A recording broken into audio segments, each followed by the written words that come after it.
Right. Gary, you spoke about the fact that Lewis Hamilton could possibly benefit from the new rules and the new cars that will be developed next year. Um, can you take us through a bit of why you think that could be the case for Lewis Hamilton? Yeah, sure. And before I touch on that, I mean, hindsight, it's a wonderful thing, isn't it? If Lewis knew this was how things were going to turn out, I bet he would have fought a little bit harder for 2021. And I remember when Toto Wolff and a few others were saying, "Yeah, we'll be back," the old Terminator line and all this kind of stuff. At the time, I remember thinking there's a touch of arrogance about this. Nobody knows when rules are changing. And in fact, the reason why Formula One keeps changing the rules every now and again or every few years is to upset the order, because you get a natural order of things and they want to shake things up. So it wasn't guaranteed by any means. And with hindsight, look how things have turned out. There was a strong possibility, had the championship been awarded to Lewis, that probably he wouldn't be on the grid right now.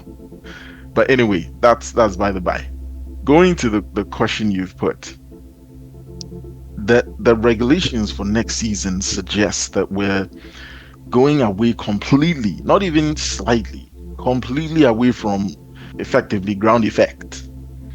And it hasn't been lost on anybody that, and I see this because James Allison, who's the technical director at Mercedes, and a few other very prominent people who should know and understand what challenges Lewis was facing, certainly in the latter days of Mercedes before coming to Ferrari, were all saying that the car didn't suit his driving style. Now, what they meant by that was the fact that the ground effect cars require you to have a very stable platform. So it forces you to have very stiff suspension, which means that when the rear breaks away, it does so very suddenly.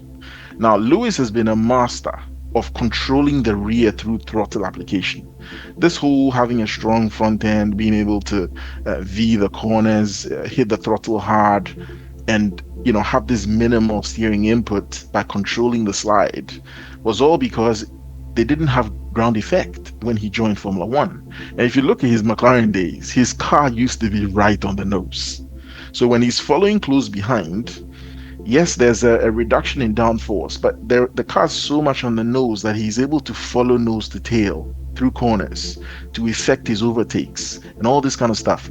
In this ground effect era, you need a high minimum speed. So if the car in front of you is maximizing the high minimum speed around the corner, and you have less downforce and have to do the same, it makes overtaking actually more difficult, not less.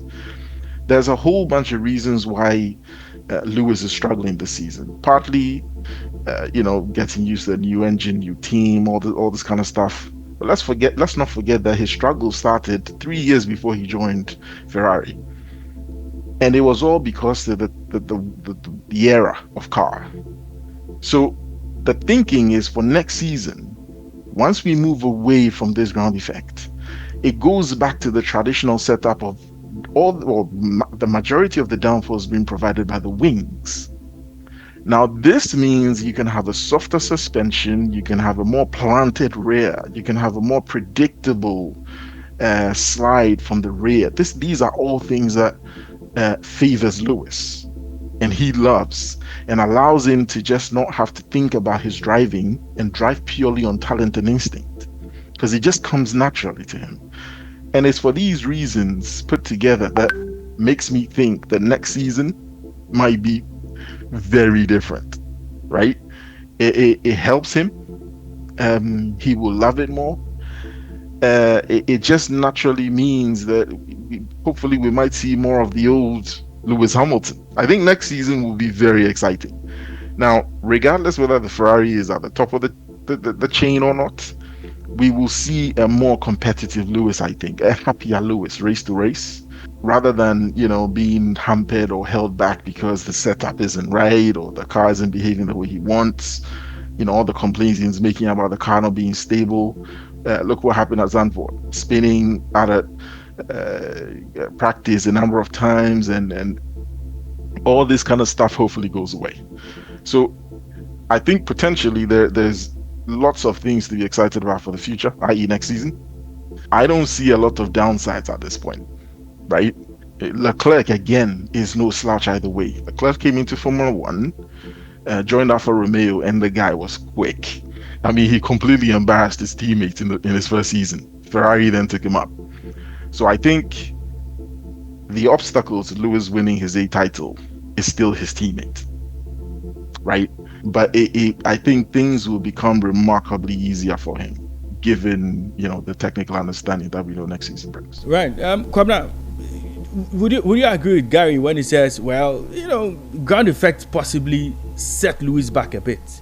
Fair to conclude that the new rules clearly threw Mercedes off a bit, and Lewis Hamilton suffered quite a bit because of that. Yes, I did mention that yes, the new rules did take them back a bit, and so that I totally agree. And I did mention it from the start of the program that yes, the new rules did take Lewis back a bit, and already you've made the point that going into 2026, yes, those cars probably will favor him. So we could possibly see a 2026 where Lewis Hamilton would now feel a bit more comfortable in the car that's developed for him. That's correct. Yeah, that's correct. I mean, what we want is a car which is comfortable to drive and comfortable to control, And look, now with all these rule changes, these cars are being gradually matched to each other because the financial power is being limited to make things equal, and all of that. And so, I mean, I'm hoping to see much more competition and then much more competitive Lewis Hamilton. You understand? That's what I'm hoping to see in 2026. Those cars are being developed to favor most of these drivers. I see Lewis and Max coming to challenge the McLarens very heavy in 2026. Not just Lewis, Max, and probably Russell. Coming after these McLarens in 2026. Right, David. Your take on Lewis Hamilton, new rules 2026, and possibly we getting the best out of him because of the new rules and the new car that could be developed for him. Quick thoughts on that as well. Yeah, I think the arguments posed were very strong from that perspective, and so I'm a lot more optimistic towards 2026 and 2027. For me, I give it. I've always given it a 3-year basis with regards to Sir Lewis winning his 8th world champion outright. First year, there's too many things up in the air from that perspective. Yes, Ferrari proved last year they had a decent car. Even the season before, they were the only constructor to win a race outside of Red Bull in the 2023 season. So they have proved that they're able to get a car from being in the outside towards the inside. In fact, even McLaren did the same a few years back. I think back in 2023, they were also, they started the season completely out of it, and now they're by far the best car on the grid. So it doesn't